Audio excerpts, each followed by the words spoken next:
Muy bien, entonces, buenas tardes. Estamos comenzando una clase más de planificación y evaluación públicas en el segundo semestre de este año 2020. Estamos promediando el mes de septiembre y en esta clase vamos a trabajar con un tema que forma parte del programa, que es el tema del presupuesto público. Y como verán ustedes por ahí por la unidad 6, tenemos allí, digamos, todo lo que significa la relación entre planificación y presupuesto. Como sabemos, hay una relación estrechísima entre planificación y presupuesto. Esto es una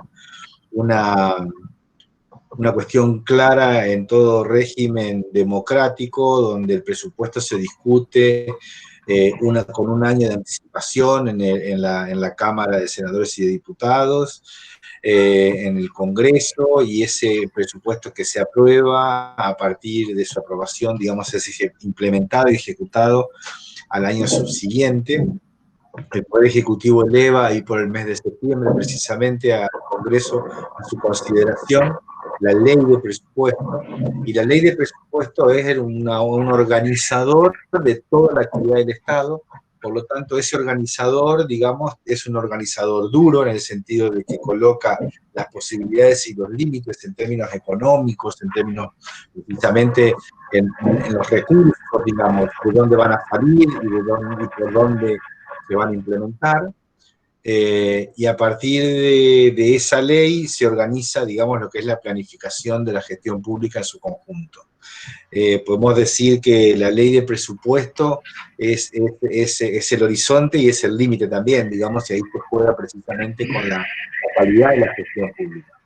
Le hemos pedido a Christian Seiler, que es un exalumno de la facultad, recibió la facultad y que ha terminado su doctorado en Ciencias Sociales, que está haciendo una adscripción en nuestra materia este año, que prepare entonces este tema. Él viene trabajando estos temas y entonces le hemos pedido que prepare la clase para este día.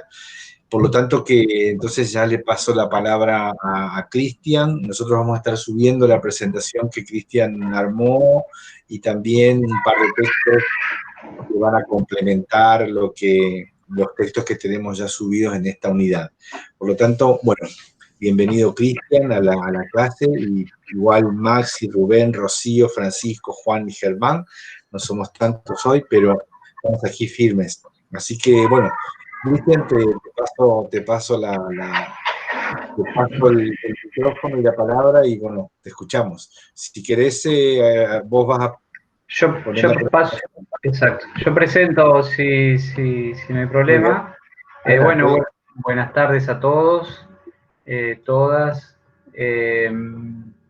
Para mí es un gusto estar en esta cátedra. La verdad son temas que me gustan, y con Mario, desde cuando lo conocí, cursando ahí en la carrera, hemos tenido varias conversaciones y hemos compartido varias cosas con este interés de la planificación. Y bueno, yo ahora estoy trabajando... Perdón si escuchan algunos gritos, es mi nene que está de fondo, pero bueno, ya es música para mis oídos, así que espero que los sea también para ustedes. Les decía que estoy en Santa Fe trabajando en un instituto de investigación de CONICET y de ONL, y estoy allí ejecutando una beca postdoctoral, digamos, de CONICET. Y estoy trabajando, como comentaba Mario, estos temas. Me centro más en lo que es capacidades del Estado y gestión pública, y el presupuesto en ese marco y la planificación, ambos asumen una centralidad inherente a la acción y a las actividades del Estado. Bueno, voy a pasar a compartir, a ver si puedo. Ahí está. Me dicen cualquier cosa, si se corta, si no sale.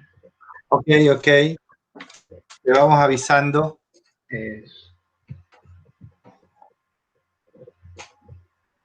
¿Salió? Ahí está subiendo, hay que tenerle paciencia.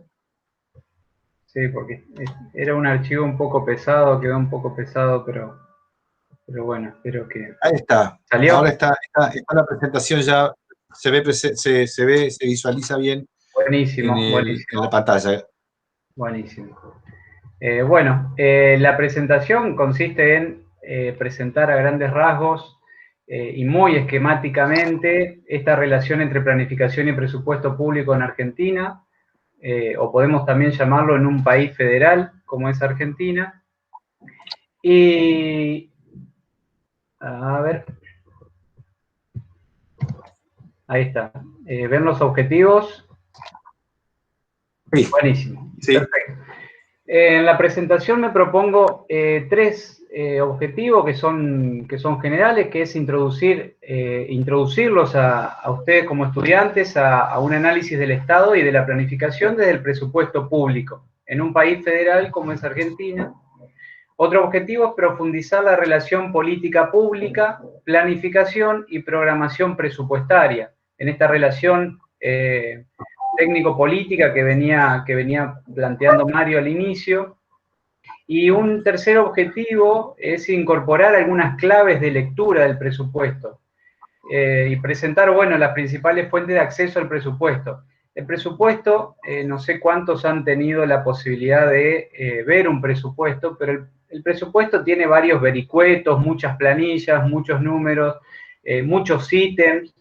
Y cuando uno se acerca, y es lo que a mí me pasó cuando estuve haciendo mi investigación doctoral, es que no tenía herramientas para leer un presupuesto. Entonces uno intuitivamente lo va haciendo, pero eso lleva mucho tiempo y a veces se lleva algunas confusiones importantes y saca resultan malos análisis de eso, digamos.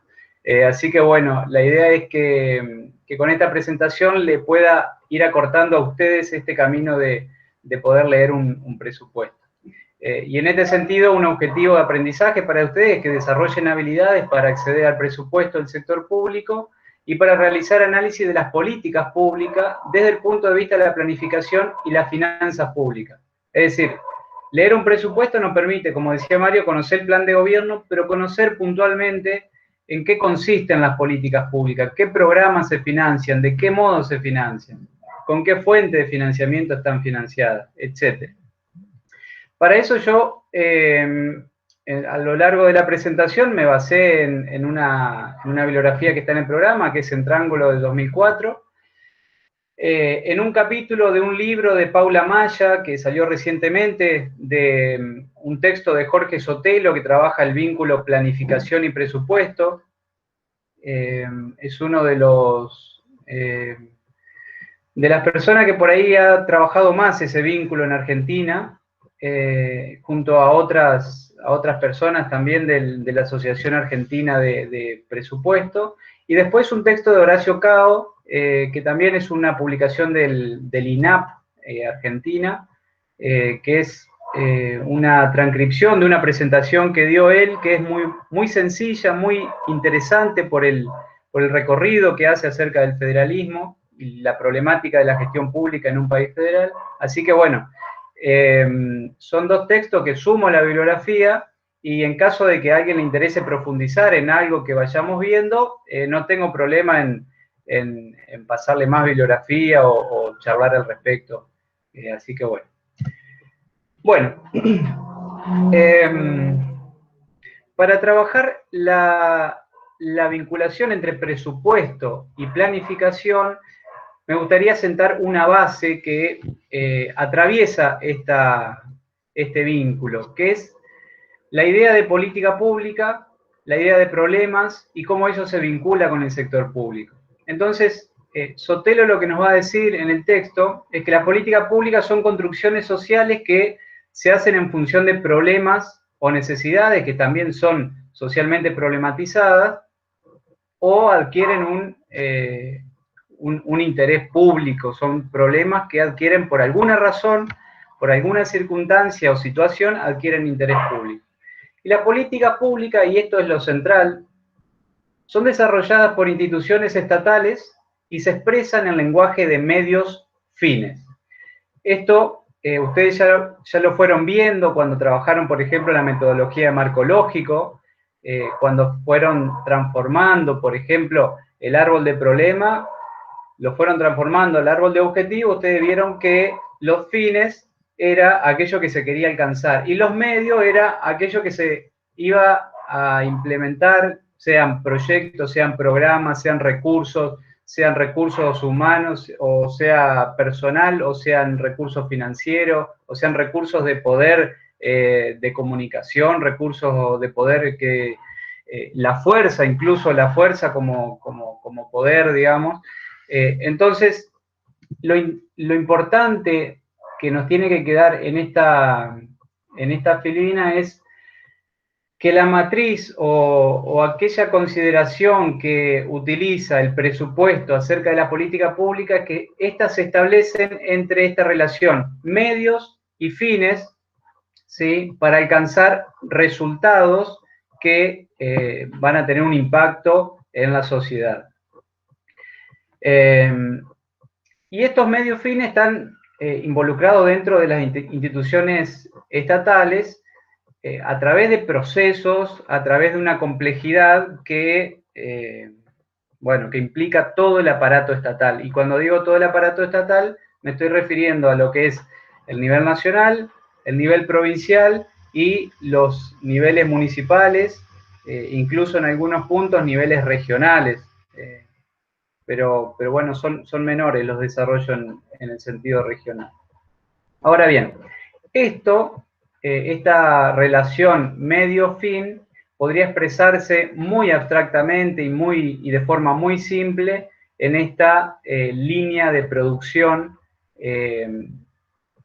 que se llama cadena de valor público, cadena de producción pública, donde tenemos que el Estado aplica ciertos recursos, a través de ciertas operaciones alcanza un producto, que es un producto público, que está orientado a buscar un resultado X. Y ese resultado X, en el tiempo, va a generar un impacto en la sociedad. Algunas concepciones consideran que toda esta zona de producto, resultado, impacto, se considera resultado. Pero lo claro es, o la base teórica de esta cadena, es que el Estado produce bienes públicos y estos bienes públicos se proponen determinados resultados que ya quedan fuera de su alcance, fuera de su gobernabilidad, digamos, en términos más conocidos de los que se viene hablando en la cátedra. Bueno, les pido que si hay algunas cuestiones que no quedan claras, las vayan preguntando, vayan haciendo algunos comentarios. Sí, Mario. Tranquilo, Cristian, ahí sino que ya pusimos ahí que cualquier pregunta que pueden hacer una pregunta ahí en el chat o abrir el micrófono, somos pocos, lo podemos hacer sin problemas, así que adelante. Bueno, gracias. Lo que veíamos recién era, como les comenté, una idea muy abstracta, pero muy simple para el análisis, pero cuando lo vemos en términos agregados de un organismo o de una unidad administrativa, lo que encontramos es esto. Es una cadena mucho más compleja que deja de ser una cadena muy simple como la que vimos, y lo que sucede, comienzan a existir producciones intermedias, es decir, algunas unidades administrativas producen ciertos bienes o servicios para unidades que son auxiliares, y esas unidades continúan con esos insumos que son productos de otras unidades administrativas. A través de determinadas operaciones se alcanza un resultado terminal. Estoy diciendo muy simple, voy un poco volando, pero este esquema lo que representa es una complejidad del esquema anterior que veíamos, ¿sí? Aquí tenemos el producto que busca un resultado y este resultado es, o este resultado se alcanza porque intervienen 3 productos públicos, ¿sí? Entonces ahí la cosa se va complejizando un poco. Esa es la idea para que vayamos comprendiendo A ver, esta matriz teórica. a ver si me permitís como a ver si podemos tratar de aterrizarlo a un ejemplo. Por ejemplo, supongamos que el producto sea tener un listado de niños y niñas para ofrecer una ración alimentaria durante todo un año. El resultado sería que los niños reciban y, digamos, realmente ingieran la ración alimentaria, y el impacto sería que mejore su situación nutricional, ¿verdad? Exactamente. Entonces, ahí tenemos, por ejemplo, como tres líneas de operación y 3 niveles de productos. Entonces, el primero podría ser los productos que vienen del sistema de información para el censo, de las encuestas para identificar los niños. Entonces, ahí el producto sería el listado de niños. Luego tenemos otro que es el sector compras, que fue y hizo todos los estudios, digamos, de cómo comprar, la composición de la canasta. Y finalmente, en la tercera línea, tenemos aquel sector que seleccionó, que fue a territorio, que seleccionó los niños que van a ser los destinatarios de las raciones alimentarias, y finalmente eso converge, digamos, en un comedor, digamos, ¿no? Entonces, y finalmente, entonces se hace la prestación en el resultado se distribuyen, digamos, ahí el resultado final, ¿verdad? Se llega al merendero, se llega al comedor comunitario, se distribuyen las raciones todos los días, y finalmente a lo largo de un tiempo vamos a tener el impacto en la situación, digamos, nutricional de la población, ¿verdad? Pero me parece muy interesante el gráfico, digamos, ¿no? Así que está... Bueno, perfecto. Es la pata que faltaba para el entendimiento pleno de esto. Porque, porque esto es... en realidad tiene un nivel de abstracción importante para poder entender, digamos, las operaciones que suceden al interior de una organización. Y esto a su vez puede ser tal vez solo una dirección de una secretaría o de una subsecretaría que se incorpora a otro agregado de recuadros como este, y bueno, ahí asumimos un nivel de complejidad del sector público con el que, bueno, los gestores tienen que lidiar y a mí me gusta estudiarlo, digamos, ese es el punto. Así que bueno, buenísimo el ejemplo, Mario, y espero que por ahí se vaya entendiendo esto que vamos presentando más teóricamente.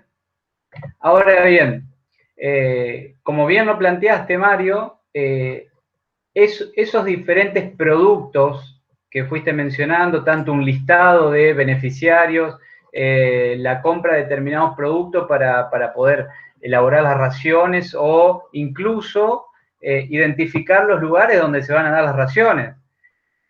Eso se puede clasificar en 4 grandes aspectos o en 4 grandes instrumentos que permiten de alguna forma dar consistencia a una política pública. Por un lado es la fijación de regulaciones. Toda política pública o toda intervención del Estado tiene de alguna forma un mandato normativo, un deber ser, cada ministerio tiene un deber ser, una competencia que está regulado por la ley de ministerio, está regulado por diferentes decretos, está reglamentado por estos decretos, y de alguna forma el Ministerio de Desarrollo Social tiene un mandato institucional, y eso consiste eso le da consistencia a las acciones que tiene que llevar a cabo. Por otra parte está la producción propiamente dicha de los bienes y los servicios, que tiene que ver con los bienes corrientes o los gastos corrientes y la inversión pública. No recuerdo si después lo voy a ampliar a esto, pero básicamente los gastos corrientes tienen que ver con el funcionamiento del Estado, ¿sí? Y la inversión pública tiene que ver con aquello que deja un capital fijo, no siempre físico, que permite ampliar la producción, sea pública o sea privada, ¿sí? Esa es la gran, por ahí, diferencia. Y luego una idea más, un instrumento más, que es la transferencia dineraria, que básicamente acá podríamos decir que esta acción de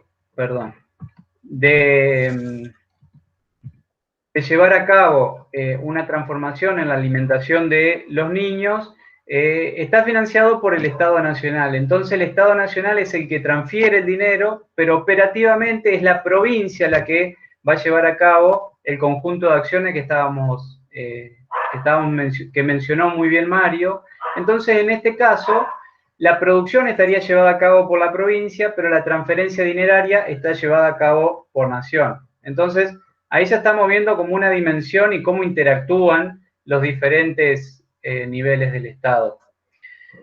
Y luego una cuarta dimensión o un cuarto instrumento son las acciones orientadas a la construcción de consensos estratégicos. Y esto tiene que ver porque la política pública es un poco más que medios y fines, ¿sí? La política pública tiene una dimensión política, simbólica, que le da sentido a la acción. Y esto ya lo fueron viendo ustedes cuando fueron viendo los momentos de la planificación, tanto el momento más descriptivo, como el momento normativo, como el momento operativo y táctico, y que componen el momento estratégico. Las acciones de los actores, y en este caso el actor estatal, tiene una dirección definida, donde incorpora valores, donde incorpora el conflicto, donde incorpora la dimensión del poder, donde hay pujas, donde, bueno, acá también aparecen los medios de comunicación. Esa es la dimensión estratégica, digamos, ¿no? Entonces, una política pública debe ser analizada también desde ese ángulo. Entonces, la combinación de estos cuatro aspectos es lo que establece y lo que configura un perfil de intervención, ¿sí? Es lo que son cuatro aspectos que dan consistencia a un Estado o a una intervención del Estado. Entonces, en este marco, la planificación es la actividad a través de la cual las instituciones estatales analizan de manera permanente sus procesos de agregación de valor, ¿sí? Esto que vinimos viendo anteriormente, y toman decisiones sistemáticas sobre el perfil de intervención de la política pública en la que participan en la que participan y programan las operaciones y recursos que dicho perfil demanda. Es decir, ¿qué nos proponemos hacer como plan de gobierno? Eso es una definición política que va a repercutir en todos estos recursos y operaciones que fuimos viendo, que conforman los programas, que conforman las políticas públicas, ¿sí? Estoy dando como distintos puntos de entrada para el análisis, para ir pensando en qué, o ir pensando cómo está vista la política pública en todo este marco. Y en el presupuesto público, lo que se ve son lineamientos estratégicos del gobierno, y esta combinación, como decíamos recién, entre insumos, recursos y operaciones, o insumos y productos públicos, como vimos en la primera gráfica, que dan lugar a la política pública. Esto por ahí es lo que veníamos diciendo. Entonces tendríamos como un cuadro síntesis que espero no perderlos con esto, pero es lo que veníamos diciendo, donde tenemos diferentes regulaciones, medidas de política, tenemos una producción donde hay bienes y servicios, capital físico, corrientes, donde hay una distribución directa de prestaciones dinerarias, donde hay transferencias, después lo vamos a ver un poco más, pero dentro de esta distribución directa de dinero, por ejemplo, ingresan las asignaciones universales. Las asignaciones universales son prestaciones dinerarias, son transferencias más o menos condicionadas, depende del programa, depende de la política, pero es una transferencia de dinero. En cambio, la producción de bienes y servicios, por ejemplo, YPF es una empresa pública que produce combustible, ¿sí? Así como también podemos pensar que, como planteaba Mario en el ejemplo, las raciones es una unidad de producción de la dirección, una dirección provincial que está encargada de eso. Y esto está atravesado, como decíamos anteriormente, por los aspectos estratégicos, ¿sí? Es decir, producir este tipo de prestaciones no necesariamente le produce mayor gobernabilidad, tampoco produce mayor legitimidad, sino que la política pública es una lucha que también es discursiva, que también es cultural en última instancia y en definitiva como podemos o en esta convulsionada 2 décadas las políticas públicas se militan o desaparecen, digamos, ¿no? De alguna forma. Ese sería el aspecto que por ahí la dimensión más racional del análisis de la política pública por ahí no alcanza a incorporar en este modelo de cadena de valor público. Cristian, un comentario para que puedas respirar ahí un poco sí, en la presentación. Por favor. Siempre ayuda. A mí me parece que este cuadro de síntesis está realmente muy interesante. Me hacía acordar un poco me hacía acordar, a ver, lo asocié, pero para compartirlo, para conversarlo entre todos también, a la idea de triángulo de gobierno, porque de alguna manera, ¿no? No sé si de alguna manera estamos acá viendo esta orientación estratégica, digamos, tiene una direccionalidad, es decir, quiere ir a algún lado, ¿no? Al mismo tiempo tiene que construir gobernabilidad y tiene que manejar unas variables que no controla del todo, porque tiene que hacer persuasión, incidencia, la carga simbólica. Por ejemplo, a ver, la carga simbólica, ¿a qué nos estamos refiriendo? La gente habla de programas sociales, de planes sociales y de planeros, digamos, ¿no? Las tres cosas son tres cargas simbólicas diferentes, ¿no? Y decimos, esos son los planeros, quien maneja ese discurso, digamos, ya está marcando una carga simbólica respecto al tipo de política que está armando. Está, obviamente, de manera peyorativa, digamos, ¿no? Mientras que si hablamos de programas sociales, estamos hablando de una manera más estructurada. Tal vez como un comentario también, es que este análisis es un análisis interesante desde la sistemática, del análisis sistemático de la política pública. Podemos entender que nosotros podemos ir viendo también en un momento cómo ha sido el desarrollo histórico de la conformación de este tipo, de esta estructura, digamos, ¿no? Porque no toda la vida fue así en la historia argentina, y ha tenido variaciones. Entonces, la regulación, por ejemplo, ha sido una cosa durante la generación del 80, otra diferente sobre la década del 30 y otra diferente durante el peronismo. La producción de los bienes públicos también, uno podría decir, bueno, son regímenes políticos diferentes que también van dando, digamos, bueno, prestaciones de otro tipo, obviamente resultados de bienes públicos diferenciados, ¿no? Por ejemplo, a ver, para decir un ejemplo, la inversión de Sarmiento en escuelas, ¿no? O en la construcción de escuelas. Estaba, digamos, orientada a la construcción simbólica de que había que educar al soberano y que era civilización versus barbarie, y la barbarie se combatía con educación. Entonces, digamos, la prestación dineraria era inversión pública en escuelas, digamos, en docentes, y en igualar, digamos, el acceso de toda la población a las escuelas, ¿verdad? Entonces, ahí, digamos, ahí está claro el resultado, que era expandir la educación, por un lado, y el impacto, que era la fuerza civilizatoria de la educación.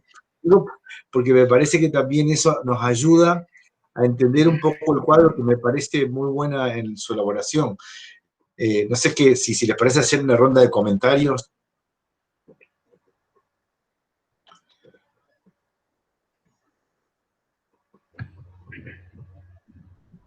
Bueno, entonces podemos proseguir ahí, bárbaro.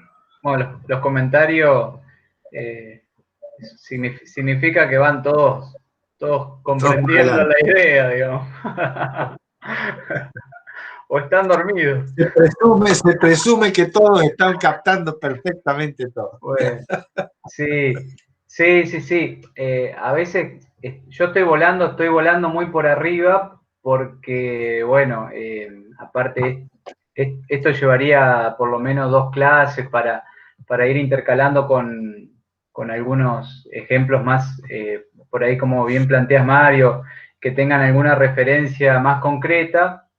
Pero bueno, la idea es que nos quedemos con una idea más teórica, digamos, ¿no? De incorporar esta línea de producción que después resulta muy útil para analizar el presupuesto, porque el presupuesto lamentablemente no, sino que así lo requiere, tiene una lógica muy racional, donde hay medios, donde hay fines y ese es el análisis que hay que hacer. Después, todo el análisis más político, bueno, lo hace el analista, digamos. Y por ahí, si uno no entiende digamos, estos puntos más conceptuales, por más que uno intente hacer algún análisis más estratégico desde el punto de vista discursivo, es como que se pierde mucha riqueza analítica. Por eso, por ahí le doy más acento al... Ahí me parece, Sí. Cristian, tomando un poco tu propuesta ahí, que lo tomo como una propuesta, Maximiliano va a desarrollar en próximas clases, y eso lo vamos anunciando también a todos los alumnos y alumnas que están aquí hoy presentes, un poco va a desarrollar el tema del cambio climático y puede ser que lo asociemos con el tema de presupuestos mínimos, ¿verdad? Me parece que ahí puede ser una oportunidad para ver el tema de la gestión, digamos, estratégica de la cuestión del cambio climático, poder asociarlo con la idea de presupuestos mínimos, que también es una cosa que está dando vueltas y que podríamos de alguna manera hacerla interactuar, ¿verdad? Creo que ahí podemos volver sobre esto para aterrizarlo a un tema puntual, digamos, pero por ahora está bueno avanzar con esta perspectiva. Sí, sí, sí. Bueno, el último comentario por ahí. Yo llegué a este marco teórico, porque esto es un marco teórico que usan todos los países del mundo y todos los niveles estatales, porque lo que permite, de alguna forma, es la comparabilidad, y eso es lo que busca, digamos. Si uno va a la OCDE, va al FMI, ellos, estos organismos, utilizan estas bases teóricas para hacer análisis comparado entre países. Y yo llegué a esto luego de haber visto un presupuesto, entonces cuando leí esto, me resultó muy, muy comprensible, porque bueno, yo había estado en el barro primero y después vine a leer el capítulo explicatorio, diría. Así que bueno, hice un camino inverso. Bueno, como veníamos por ahí pintando o dando algunas pinceladas acerca de cómo interactúan los niveles de gobierno, este cuadro de planificación y presupuesto, al momento en que se lo incorpora a un plano de organización federal de un Estado, lo que marca es, o lo que aporta es mayor complejidad. Y eso lo vamos a ir viendo desde el punto de vista de los recursos del Estado como desde el punto de vista del gasto del Estado. Caos, ahí en el texto que les mencionaba del INAP, Caos lo que señala es que, si bien en Argentina el aspecto federal es bastante conflictivo, el sistema federal funciona bien y prácticamente todos los países del mundo tienen sistemas federales que tienen mayor o menor integridad, pero prácticamente todos son federales. Hay muy pocos países ya unitarios o confederaciones, digamos, prácticamente no existen en el mundo. Entonces, lo que plantea Cao es que ¿por qué se dan experiencias o por qué se dan organizaciones federales? Lo que él señala es que el Estado Nacional, dentro de los procesos de formaciones de los estados, que tuvo el nivel nacional como la unidad de construcción, de soberanía, de punto de formación de los mercados incluso, se han encargado principalmente de tareas globales vinculadas a las relaciones exteriores, a la defensa, y esto muy asociado a la guerra también, a la gestión de la moneda, y las unidades inferiores se han encargado de cuestiones micro, más vinculadas a la vida cotidiana de las personas, por ejemplo, bacheo de calle, asistencia más personalizada, obras públicas menores, que esto tiene que ver, y esto ha sido uno de los puntapiés, digamos, que justificaba los procesos de descentralización desde los años 70 y 80 en adelante, que el Estado debía estar más cerca de estas demandas y por eso hubo todo un proceso de descentralización de funciones desde nación hacia las provincias y también hacia algunos municipios en varias provincias. Ahora bien, podemos decir que las tareas que se dan en los niveles micro tienen que ver con cuestiones menores. Lo cierto es que los niveles provinciales o los niveles municipales en los últimos 50 años han ganado importancia, mucha importancia en cuestiones de salud, en cuestiones de educación, en cuestiones de empleo, cuestiones de desarrollo, en cuestiones de desarrollo sostenible, sustentable, del marco de construcción de medio ambiente, digamos, temas que habían sido algunos no tratados y algunos habían sido o habían estado en manos del gobierno nacional.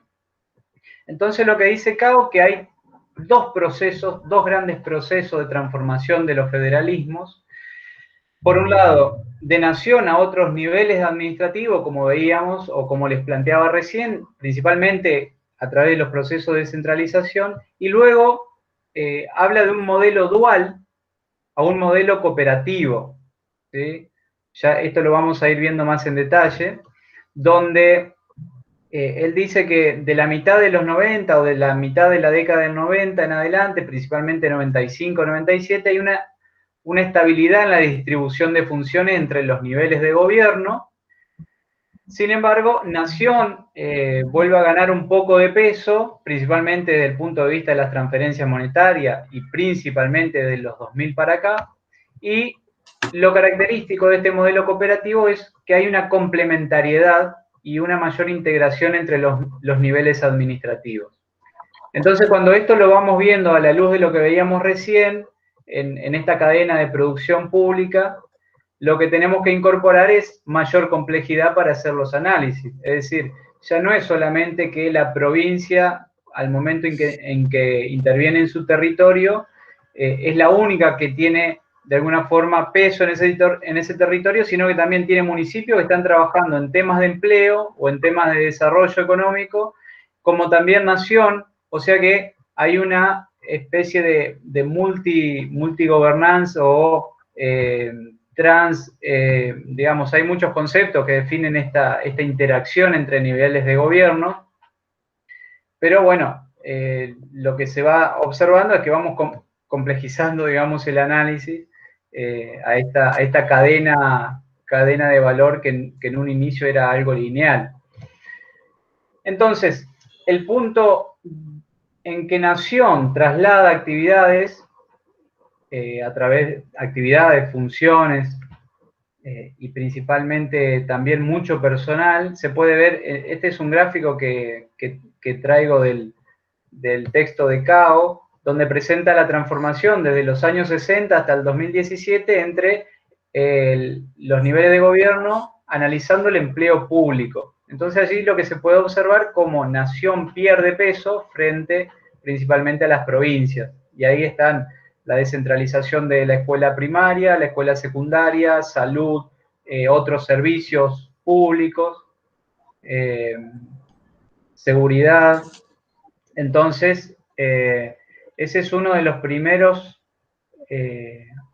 o un proceso más antiguo que data de mediados del siglo XX, que que se cristalizó en lo que podemos ver del 95 para adelante, hay como una cierta estabilidad. Y después, lo que se observa es que, más allá de que las provincias, y esta es la eterna discusión, digamos, que luego vamos a ver bien entre cómo se financia, digamos, esta nueva configuración donde las provincias asumen más funciones, pero no obtuvieron, en estos procesos de descentralización, no obtuvieron los recursos para afrontarlo. Y esto es lo que les planteaba recién acerca del modelo dual y del modelo cooperativo de federalismo. Hasta los 50 aproximadamente había un modelo dual donde el Estado Nacional brindaba servicios en las diferentes, a nivel nacional como Estado, pero también en las diferentes provincias, y las provincias de alguna forma lo que hacían era, siguiendo un principio de subsidiariedad, donde las provincias llevaban a cabo actividades o acciones que no eran llevadas a cabo por el gobierno nacional, entonces no se pisaba, no había una coordinación o colaboración en la intervención sobre el territorio, digamos, nacional. Y lo que dice Cao es que hay un paso hacia al federalismo dual, donde los niveles comienzan a cooperar. Cooperan desde el punto de vista financiero, cooperan desde el punto de vista operativo, es decir, como planteábamos hoy, un programa puede ser financiado por nación, pero operativamente es implementado por las estructuras del nivel provincial. Incluso hay programas, por ejemplo, el programa de las oficinas de empleo atraviesa las 3 instancias de gobierno. El Estado Nacional financia a través del programa, que ahora no me sale el nombre, pero bueno, financia... Es el programa de capacitación para el empleo, de identificación se llama de intermediación laboral. Sí, pero el programa a ver, el programa que financia, digamos, a los jóvenes o que... sí, el empleo joven. Ahora se llama empleo joven. No lo recuerdo bien. Ese es pero doy un ejemplo acá, un ejemplo que lo tenemos más cercano. Lo estaba viendo a Rubén aquí. Rubén trabaja en el Ministerio de Desarrollo Social de la Nación, pero vive en Paraná. Bien. Y actúa en el gobierno, y actúa en el territorio de la provincia de Entre Ríos, no en el territorio de la provincia de Santa Fe. Él tiene una dependencia de un Ministerio de Desarrollo Social de la Nación, pero la acción que ellos, Rubén y su equipo, quiero decir, despliegan, se desarrolla con el gobierno de la provincia y con los municipios del gobierno de la provincia de Entre Ríos. Aquí vemos, digamos, un poco este modelo cooperativo, digamos, ¿sí?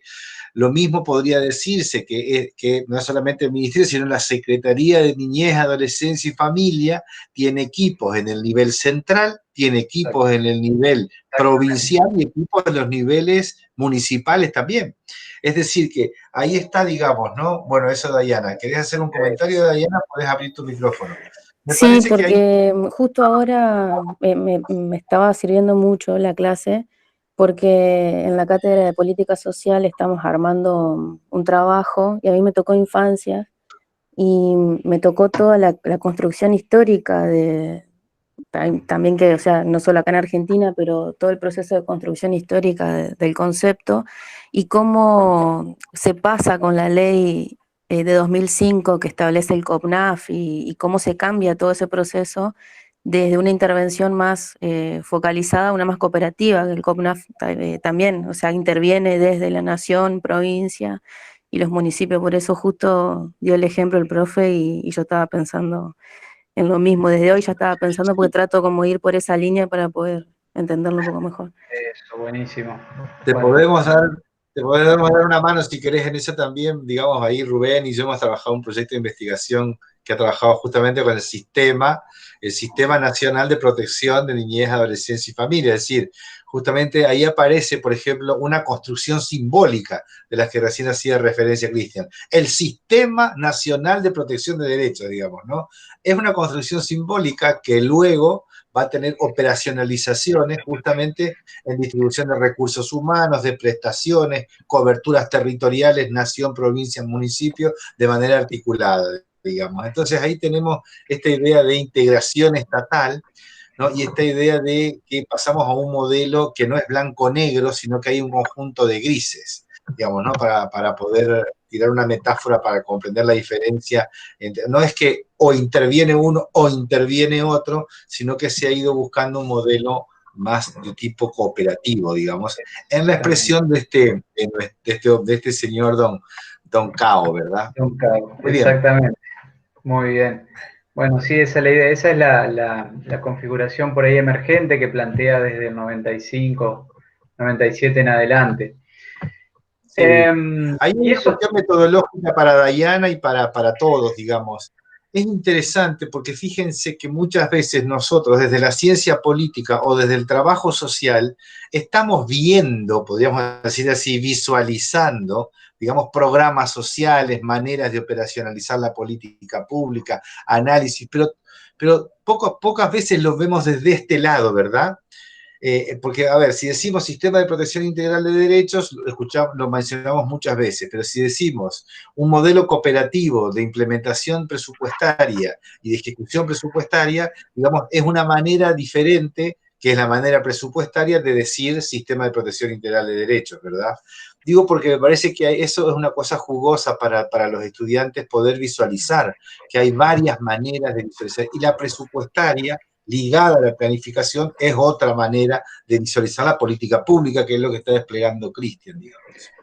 Sí, sí, porque aparte, sumo a eso y ya avanzo, es otro modo de observar que el Estado es un poco más que sus niveles por separado, sino que el Estado es un Estado que tiene diferentes niveles con funciones que se cruzan, hay cooperación, también hay frenos, o sea, no siempre hay cooperación, también hay frenos de políticas en el nivel territorial, eso no, el territorio no está exento de eso, digamos, pero difiere del modelo dual, donde el principio de subsidiariedad lo que hacía era, si el Estado nacional está llevando a cabo una política, el Estado provincial no intervendría en ese asunto, digamos.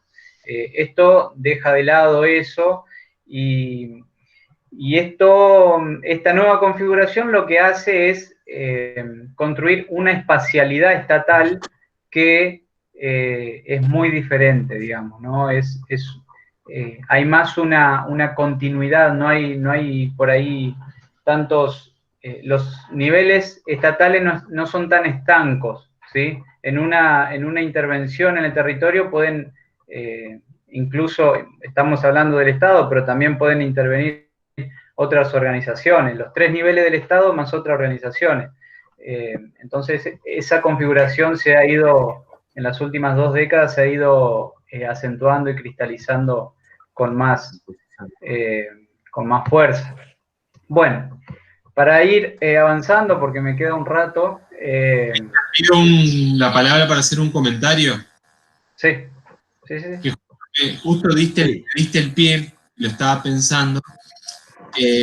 Tengan en cuenta también a la hora de hacer un análisis de la composición de los recursos e ingresos, tanto del Estado nacional como de los estados subnacionales o provinciales, que en algunos programas o proyectos de gobierno hay una participación muy importante e interesante del financiamiento internacional, sea proveniente de entidades multilaterales de crédito, como por ejemplo Banco Mundial o el BID, Banco Interamericano de Desarrollo, como también de organismos provenientes de lo que se denomina la cooperación internacional. Y un ejemplo de ello pueden ser las embajadas. ¿Por qué remarco esto? Porque se trata de recursos que ingresan a nivel nacional o a nivel provincial de Estado, pero que tienen una fuente diferente. Y si bien requieren de un trámite, de aprobación legislativa, por ejemplo, si se trata de un empréstito internacional, o de una autorización si se trata, digamos, de una donación, es importante porque hay que contabilizarlos como parte de los recursos. Y lo pongo como ejemplo para que lo puedan encontrar en casos muy concretos, ¿no? Por ejemplo, lo que tiene que ver con el Plan Provincial de Residuos en Entre Ríos y el diseño y construcción de relleno sanitario para reemplazar a los basurales a cielo abierto, que se licitó el de Concordia a principios de esta semana, es un financiamiento que baja del Banco Interamericano de Desarrollo, del BID. Después, a nivel municipal, si ustedes se ponen a googlear, van a ver que en muchas ocasiones hay concursos de proyectos o convocatorias en donde el financiamiento proviene de la embajada alemana, la embajada de Francia, la embajada de Suecia, de Dinamarca, que hacen donaciones de proyectos de temáticas específicas. Se me ocurre que Mario mencionó lo que es cambio climático y energías renovables, es algo que habitualmente tiene ventanillas con oportunidades abiertas, sobre todo para los gobiernos locales, para el nivel local de gobierno de nuestros pueblos y nuestras ciudades. Incorporo ese título, me parecía que justo ahí Cristian me diste el pie.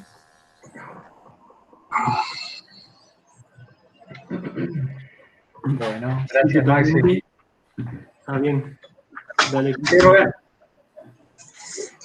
No, simplemente decir que obviamente todo el proceso de descentralización, digamos, también lo podemos pensar como procesos que se han intentado también de manera tal vez menos institucional, ¿verdad? A otras escalas, pero está esta consistencia que no es viable, no es posible pensar un proceso de descentralización si no es acompañado de ciertos niveles de institucionalidad y acompañado de presupuesto, ¿verdad? En el fondo, digamos, cuando algo se quiere que fracase respecto de esto, hacer un cómputo de descentralización, lo presupuestario es lo que se restringe, la billetera. Y pensaba, digo, ¿cuántas veces la escala, por ejemplo, de lo que pasa en las ciudades, por ejemplo, pensando tranquilamente en Paraná, ¿verdad? Esos procesos micro descentralización que se ha dado, por ejemplo, con esto de unidades, ¿no? De otras experiencias similares, digamos, lo que es el centro de gobierno, digamos, no permite llegar con la fluidez necesaria a la periferia, a los barrios, a otros lugares, porque no es acompañado, o sea, se acompaña con una idea de descentralizar la gestión, pero no es acompañado, por ejemplo, en términos presupuestarios, ¿verdad? Digo, habría otras versiones de pensar las ciudades y el funcionamiento de las necesidades de los barrios, de las comisiones vecinales, si traemos a colación lo presupuestario y la descentralización también a esa escala, ¿verdad? Bueno, el punto es, desde el punto de vista federal, como por ahí veníamos trabajando. Gracias, Maxi y Rubén, por el aporte. Sí, a veces el financiamiento internacional pasa por desapercibido en el análisis y particularmente en lo que he investigado, tiene un impacto que va más allá de lo presupuestario, digamos. Hay muchas ideas de políticas, esto que hablábamos hoy acerca de la dirección de determinadas políticas, así como cuáles son las formas que va asumiendo el Estado respecto a que si una política es gestionada en nación, tiene que ser implementada en provincia y tienen que participar los municipios. En buena medida, los organismos también forman parte de esas definiciones y de todo el entramado institucional que van tomando las políticas, digamos. Porque son temas que a veces pasan por desapercibido, digamos, en los análisis de política, que son que las políticas alguien las implementa, alguien las incluso las evalúa, como decía Rubén, las ideas de presupuesto participativo o las ideas de acercar la decisión a los ciudadanos también implican erogaciones presupuestarias, y si esas derogaciones no están contempladas, bueno, obviamente hay una brecha que hay que discutir y cerrar, digamos. Así que bueno, me dio por ahí pie para comenzar a por ahí trabajar el tema desde el punto de vista de por ejemplo, de los impuestos y de los gastos del Estado, o de los recursos y de los gastos.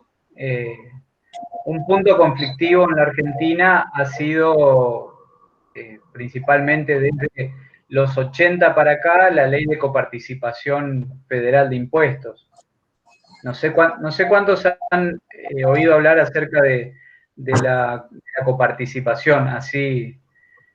Buena pregunta, a ver si tenemos una... ¿O qué saben de la coparticipación? Yo creo que Francisco debería estar muy preocupado con ese asunto, porque Francisco está teniendo que se ha formado una comuna, y ahora la comuna empieza a tener coparticipación, ¿verdad?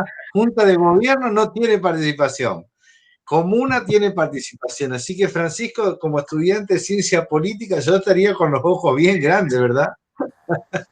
Y además, yo si fuera él estaría pensando en fuentes alternativas de recursos, porque siempre la coparticipación es poco y no alcanza. Claro, ese es uno de los puntos que por ejemplo, ahora se está hablando con la microrregión, también que está haciendo la comuna, cómo se financia eso, cómo las nuevas partidas, si se tienen en cuenta los gobiernos locales.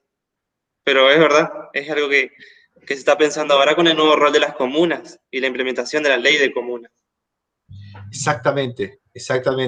Por eso te mencionaba, porque esta idea de las comunas está colocando en el escenario de la provincia de Entre Ríos, digamos, son 53 nuevas comunas, de manera tal que va a haber realmente una conformación. Fíjense un poco lo que viene contando Cristian, de la densidad de la política pública y cómo el presupuesto también va colocando densidades diferenciadas, va armando un mapa diferente. Una cosa son 50, 60, 70 juntas de gobierno, 5 participaciones, y otra cosa son 50 comunas constituidas con su poder, con su departamento ejecutivo, con su departamento legislativo, es decir, hay toda una estructura que se va a empezar a montar, digamos, ¿no? En términos estatales en las comunas. Por lo tanto, me parece que este no es un aspecto menor.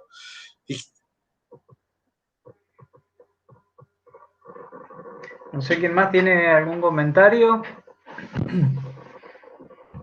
Muy bien. Podemos avanzar. Estábamos viendo aquí un poco también, Cristian, como para que, pero ya son alrededor de las 18, en general tratamos de no hacer unas clases demasiado largas, así que la idea es que podemos llegar hasta un punto que vos consideres como cerrando algún tema en los próximos 10 minutos, 15 minutos, ¿verdad, equipo? Maxi y Rubén, ¿les parece bien? Y entonces, por ahí podríamos, si a vos te parece, en el punto que a vos te parezca, hacer como un cierre, y en todo caso retomamos la clase que viene con este tema para que poder, bueno, ir explorando la presentación que está muy interesante que vos elaboraste. Sin ningún problema. 10 o 15 minutos cerramos incluso menos. Bueno. Trabajamos esto, incluso esto va a dar para un poco de discusión, pensar y trabajar la coparticipación, y seguimos con las definiciones más estrictamente hablando del presupuesto, y vemos los clasificadores por ahí en la clase Perfecto. Que viene, digamos. Perfecto. Incluso por ahí luego podemos ver esto de presupuestos mínimos y ver algunas cuestiones en las bases de los presupuestos, que esa era una de las actividades que tenía pensado, luego de haber presentado los clasificadores, para que los alumnos por ahí puedan tener un acceso más informado a las bases presupuestarias, digamos, tanto del nivel nacional como de la provincia, digamos. Muy bien. Así que bueno, cerremos por ahí con esto. La ley de coparticipación federal de impuestos, bueno, ya por ahí estuvimos avanzando algunos aspectos, estuvimos viendo que es importante para el territorio y es un instrumento constitucional, eso es un elemento central, que tiene por objeto coordinar la distribución de lo producido o del producido de los tributos impuestos por el Estado federal, en virtud de una delegación efectuada por las provincias a la Nación, quien debe recaudar las contribuciones, retener su porción y redistribuir el resto entre las provincias y la Ciudad Autónoma de Buenos Aires. Esta que es incorporada en el 94. La Ley de Coparticipación Federal de Impuestos que hoy está vigente es la Ley de 1988, que, digamos, luego de su reconocimiento en la Constitución y, digamos, su implementación parcial, tenía que ser reglamentada, pero hasta el día de hoy no hay una reglamentación, es decir, no hay un esquema claro de coparticipación federal en Argentina. Entonces, eso dio lugar a acuerdos entre provincias y nación de diversos tipos, en diversos momentos políticos, así como el último más importante fue el del 2018, cuando se firma de alguna forma la responsabilidad fiscal de las provincias con nación. Así que bueno, por ahí estos aspectos que son más legislativos, más normativos, están muy claros en Centrángulo. Así que no voy a discutir por ahí mucho qué acuerdos o qué leyes van dando consistencia a lo que hoy es la coparticipación, sino más bien centrarme en cómo es que funciona la coparticipación hoy día, digamos, en la práctica. La ley, que es la 23548 del año 88, como les mencionaba, establece una distribución de todos los impuestos que se recaudan. Ahora lo vamos a ver en un gráfico que se entiende bastante, donde aproximadamente, esto es aproximado, el 42% retiene el Estado Nacional y el 56% o 56,66% va a las provincias y el 1% lo retiene el Ministerio del Interior y es usado como aporte del Tesoro Nacional, que son los llamados aportes más discrecionales, digamos, que tiene el Ministerio del Interior con relación a las provincias. Y esto genera un cuadro aproximadamente de estas características, digamos, donde hay un total de impuestos que sería el recuadro A, que no son coparticipables. Ahora vamos a ver algunos ejemplos después. Luego tenemos una gran masa, que es la masa B, que cobra el nivel nacional, es decir, son impuestos que cobra el nivel nacional. Una parte se los queda al nivel nacional y como son coparticipables, otra parte se coparticipan a las provincias y luego a los municipios. Y por otra parte, están los impuestos que cobra el nivel provincial, que son los ingresos genuinos, ingresos que podríamos decir que son provinciales, que se quedan en el territorio. Estos, por ejemplo, son el impuesto al sello, el impuesto al automotor, son impuestos provinciales que quedan en el territorio. Rentas, digamos, es otro impuesto que es provincial y que queda, que es un ingreso genuino, digamos, es un ingreso genuino del Estado provincial. Bueno, ese sería más o menos el esquema o de los bloques en que consiste la coparticipación federal. Y por acá algunos ejemplos, por ejemplo, de los impuestos que recauda Nación, por ejemplo, el impuesto a las ganancias. A las provincias se coparticipa el 56% y el Tesoro Nacional retiene el 38% y luego va a diferentes, y acá entramos a observar que hay diferentes modificaciones, porque se van realizando diferentes modificaciones de esa ley original del 88 y se van agregando, por ejemplo, el impuesto al cheque, que va directamente al ANSES en el 100%. El IVA, por ejemplo, se coparticipa casi el 34% a las provincias.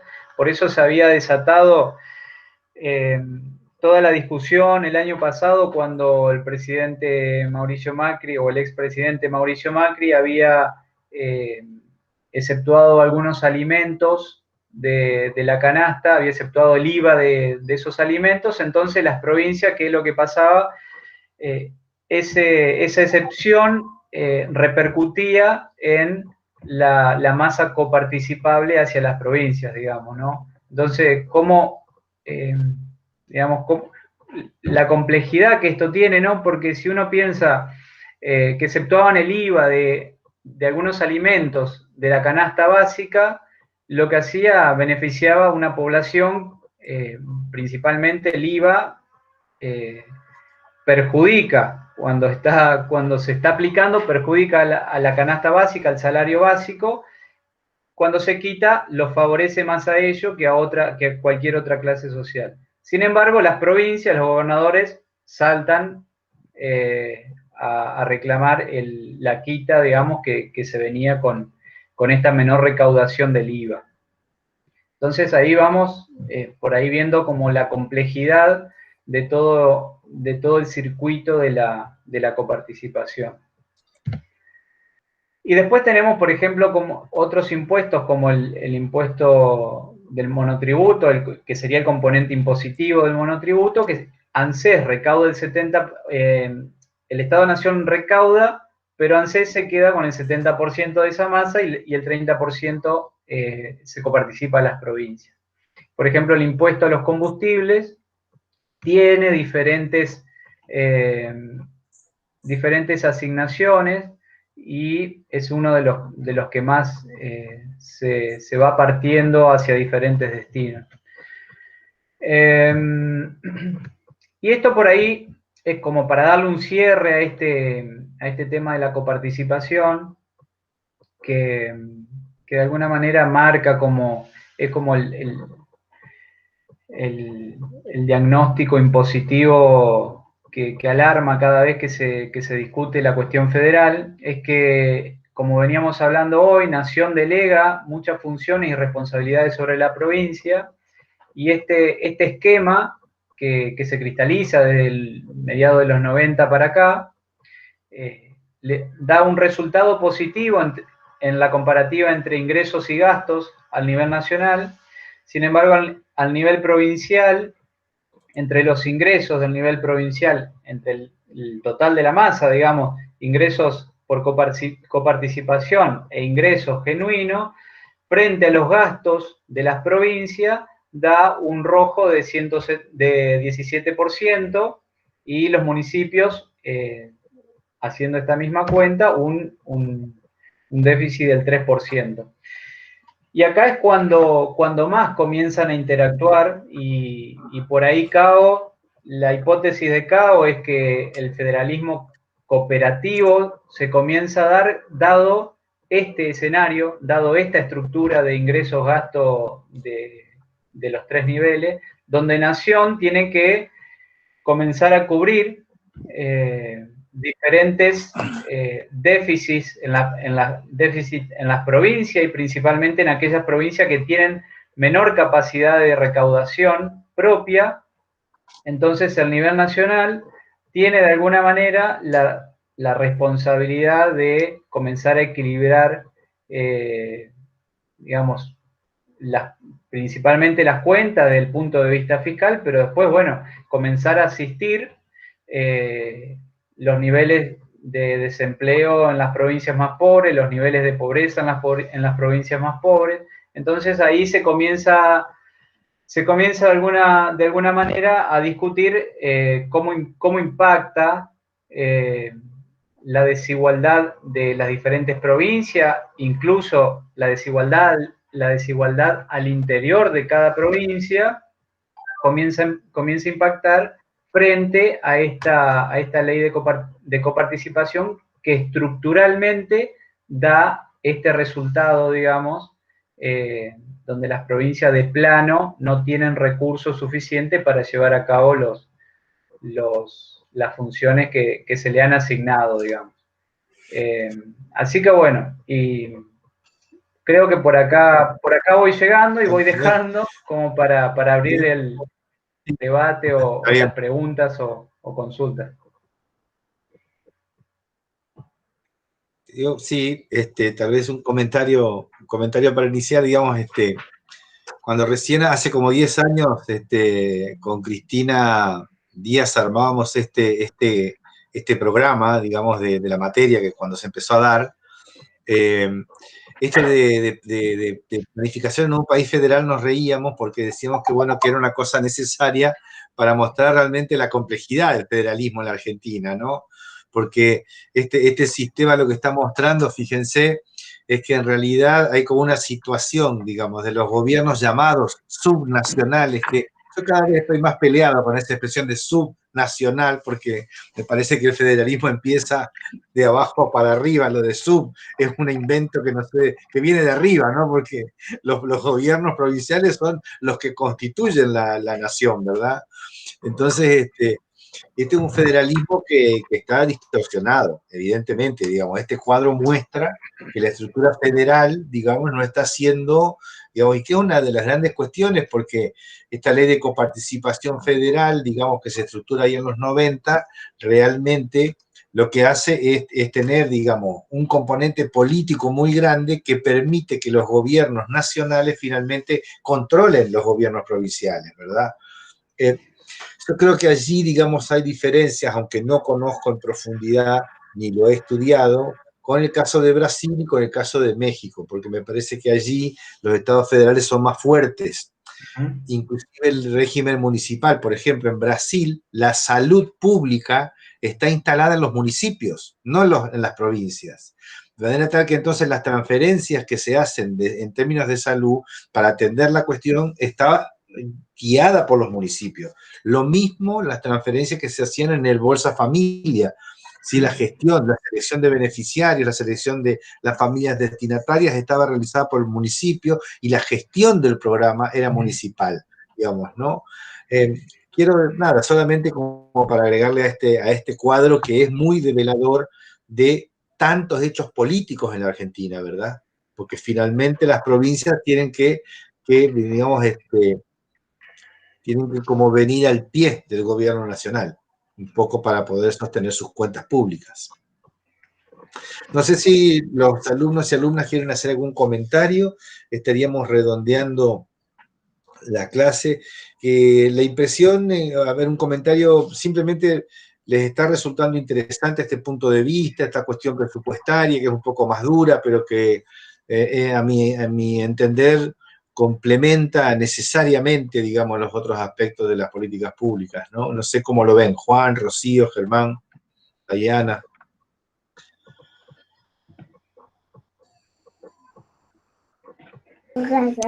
No sé si puedo, ¿empiezo yo?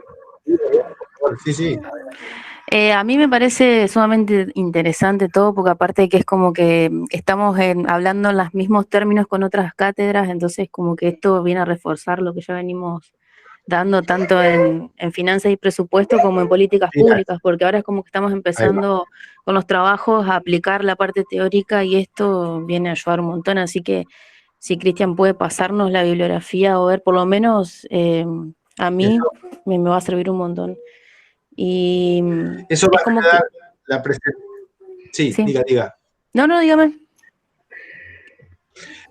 Esta presentación y los 2 textos van a estar en el campus, en la unidad 7 del campus, así que van a estar Buenísimo. disponibles para que... Sí, buenísimo, sí. Entonces. Y profe, usted si quiere que yo le pase el trabajo que estoy haciendo de infancia para que lo vea, se lo paso porque tengo que hacer una presentación en un par de semanas y capaz si me está faltando algo, me lo podría pasar. Yo sin ningún problema lo podemos ver. Bueno, gusto, muchas gracias. Lo podemos mandar. Bueno, muy bien. Entonces, a ver, Maxi, Rubén, ¿les parece que vamos cerrando la clase de hoy? Te agradecemos, Cristian, la verdad que buenísimo. Hay 2 comentarios acá en el chat, ¿sí? Como para que queden dichos. Germán dice, todo claro, es interesante y con los ejemplos que aportan se aclara más y me facilita entender. Francisco agrega, es muy interesante para comprender competencias de cada nivel y cómo impactan la forma de planificar políticas públicas y su financiamiento. Va un poco por ahí la idea de esta unidad, ¿no? De poder revisar cómo el diseño presupuestario, de una forma u otra, impacta en el proceso, no solo del diseño, de la selección, sino también en la misma selección de alternativas y en la toma de las decisiones políticas. Y digo 2 datos para cerrar y con esto me despido. Recién Cristian en una de las diapositivas anteriores mostraba el ejemplo de la tasa vial. No, perdón, del impuesto a los combustibles y al dióxido de carbono, que es la denominación nueva que se le modificó en el 2017, tratando de que se incorpore la idea de que digamos, haya un reconocimiento al costo ambiental de las emisiones de gases de efecto invernadero del uso, digamos, de los combustibles fósiles. Bueno, ese impuesto originariamente, cuando fue diseñado, estaba pensado para financiar exclusivamente vialidad nacional y eventualmente que se coparticipe a las vialidades provinciales para el sostenimiento y el mantenimiento de los caminos rurales y las rutas provinciales y nacionales. Y si se fijan en la diapositiva, van a ver que hoy la carga principal de ese impuesto, o la parte más importante, va al ANSES para financiar las jubilaciones. Así como ese ejemplo, tantos otros que se han ido desvirtuando a lo largo de las décadas, y también ejemplos en el sentido contrario que tiene que ver con lo del financiamiento internacional que yo comentaba hoy. Si googlean en las noticias van a ver que tanto la asignación por hijo como en la gestión anterior, como la tarjeta alimentar, ya en esta gestión tienen un aporte financiero directo, es decir, plata que entró directamente a bancar los programas del Banco Mundial. O sea que parte de la tarjeta alimentar se explica, digamos, por un recurso que ingresa vía Banco Mundial, no que sale de nuestro Tesoro Nacional. Eso es todo por... Bueno, esto aporto porque es un tema que a mí particularmente la cuestión de organismos internacionales y gestión pública es un tema que me interesa muchísimo y está bastante subexplorado, digamos. Es muy interesante, en buena medida, toda la operatoria o toda la infraestructura institucional de ordenar el presupuesto, esto lo vamos a ver por ahí la clase que viene, cuando veamos bien el presupuesto, pero el presupuesto, es decir, en Argentina no hay presupuesto hasta los años 80, es decir, siempre se venía con una inercia de recursos, pero como hoy se presenta la ley de presupuesto en el 2020, esto sucede hace aproximadamente 30 años, no antes. Y en buena medida los organismos internacionales tienen incidencia en eso, porque una de las bases para que los organismos internacionales te faciliten financiamiento es tener las cuentas claras. Ese es un punto fundamental. Y... ¿Sí? Sí, en relación a eso, a 2 cositas, digamos. Una, la cuestión de CAFE, que demuestra capaz algunas fallas de este federalismo, porque en el último tiempo, con la gestión anterior, la coparticipación que se debe hacer a la CAFE, que genera ciertas obras públicas en la zona, en la región Salto Grande, donde se invierte, digamos, esa coparticipación que vuelve del Ministerio de Energía de Nación, no se actualizó, digamos, y dejaron sin presupuesto a un ente como CAFE en 2017, que no pudieron hacer un presupuesto para obra porque no se actualizaron los montos que se debían coparticipar por parte de Nación.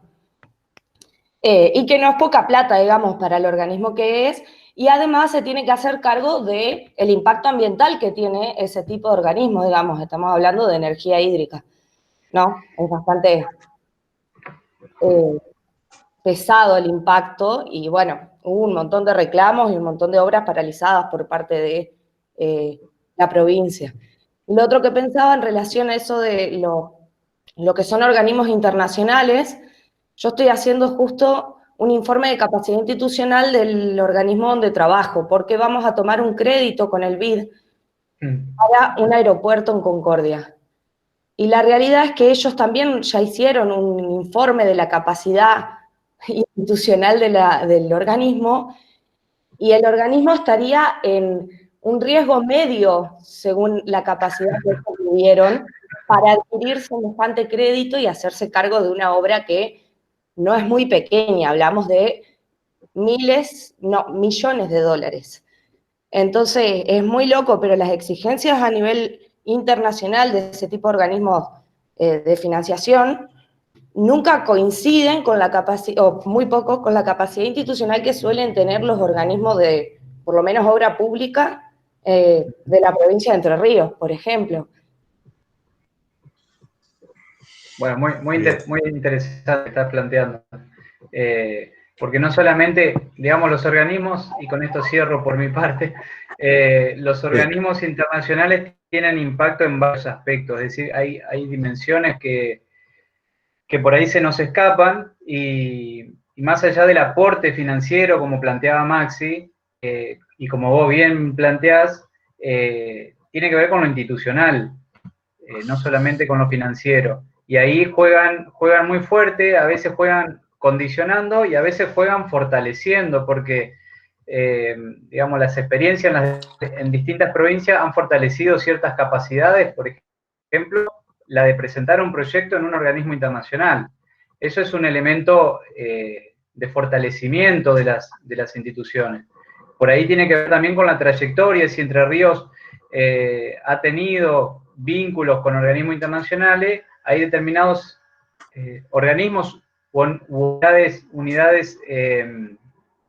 unidades administrativas que se vinculan con estos organismos, suelen tener más capacidades que otros organismos, como en este caso planteas vos, las áreas de obra pública, por ejemplo.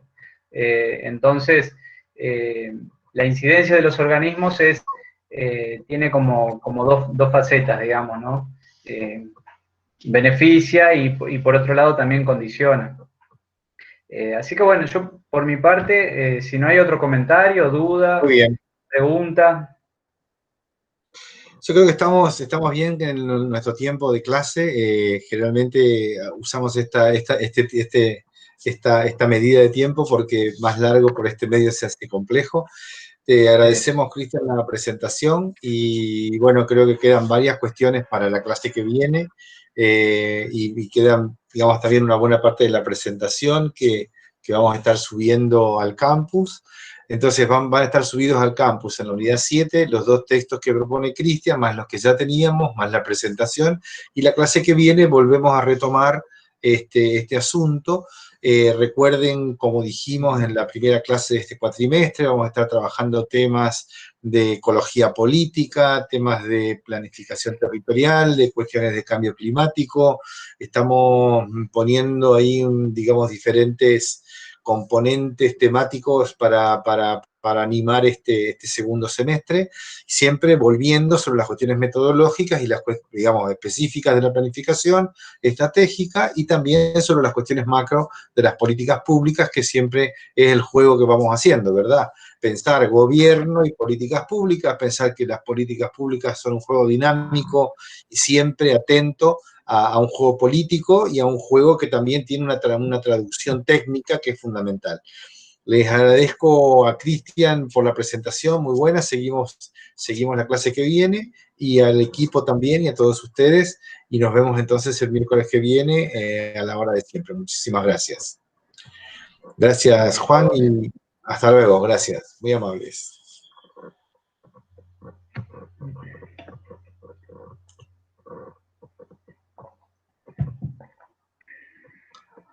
Bueno, ahí vamos. Bueno, quedo ahí. Perfecto.